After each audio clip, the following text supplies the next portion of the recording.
and it was all going so well.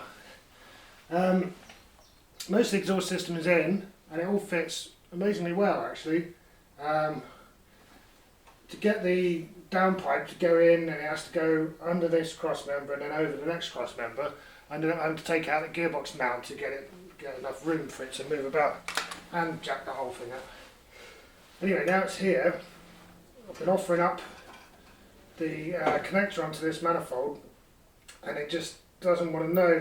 Although it all fits nicely, these two studs are fine. This stud here at the back, it's been screwed in too far, so I can't get a nut on it once the connecting plate is up there. So it's well stuck in there. What I'm going to attempt to do is try and heat it all up and to unscrew that stud.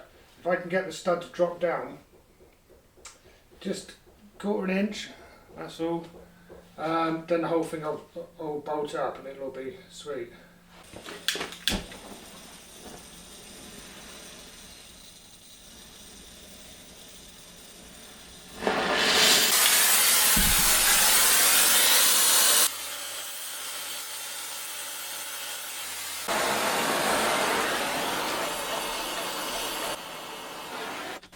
Right, so that's after the 3rd or 4th heating.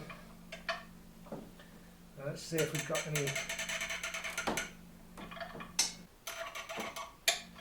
Yeah, there we go. So the next bit we'll pan over to the workbench, and here we are. Okay, so the next stage of plumbing in the engine is to hook up all the cooling system. So the heater matrix is plumbed in, and the rest of it is mostly where it goes onto the radiator. And now the radiator has to hang off something, which is the front panel. That's the front panel that came off, and as you can see here, if we manually zoom in, this bottom section is completely knackered. Now it's made from 2 bits of metal sandwiched together, so you know, inevitably it's going to rot like video.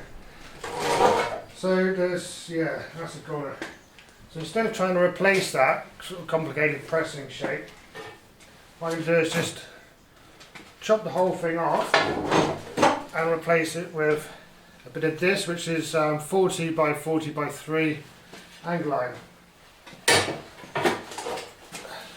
Something like that. Obviously I'm not just going to slap it on top, like, even though I'm not that much of a bodge artist. So I'm going to mark it up, cut it out, let that metal in, weld it up, blend it all in nicely, and I'll paint it. And for once I won't use lashings of bitumen, I'll use some actual coloured paint.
Look at that, that is shocking.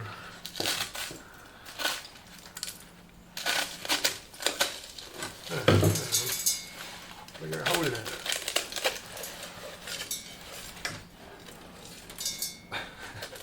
These are replacement ones, bloody Brit part. You see that? How did that show up? Yeah, Brit part. That is rubbish.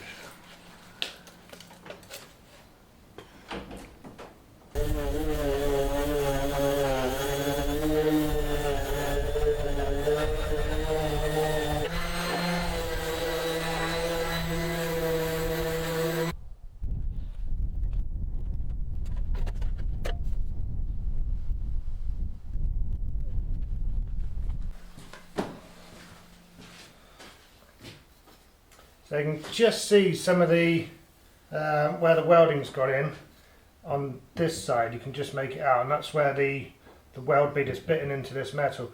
But I don't want to go over it again, and I didn't want to sand it back anymore, because unlike the rear cross member, I'm very wary of thinning out the material too much on this. On the cross member I had lots to work with.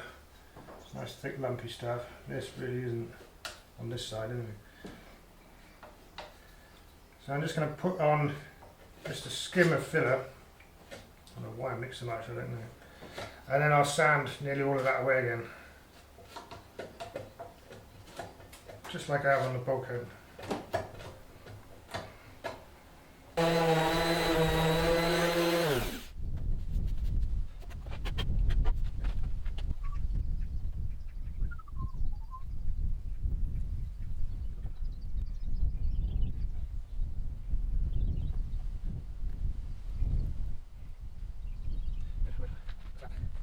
So next on the menu is to get the fuel tank back inside. Now I was hunting around for the nuts and bolts that I'd taken off, and I thought, bollocks, that's too short. So I just went to Screwfix and I got loads of nuts and bolts. Yeah, they're all metric, but I don't care. So when it comes to just little fasteners, like holding on, it's got to go through here and on this outrigger and just clamp on onto the fuel tank. There's no point getting a special Imperial nut and bolt set to do that, and I probably got it somewhere in all my boxes, but doubtless it'd be rusty and horrible. So I've got no shame in just using some shiny new M8s.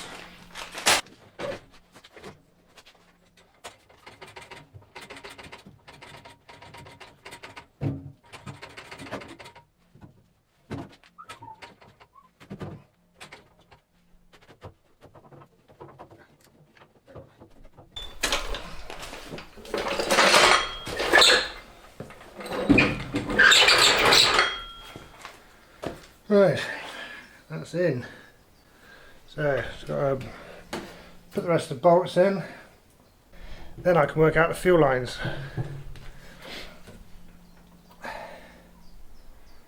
Yeah, it'll be a bit tricky. So I'll snap two off the anyway.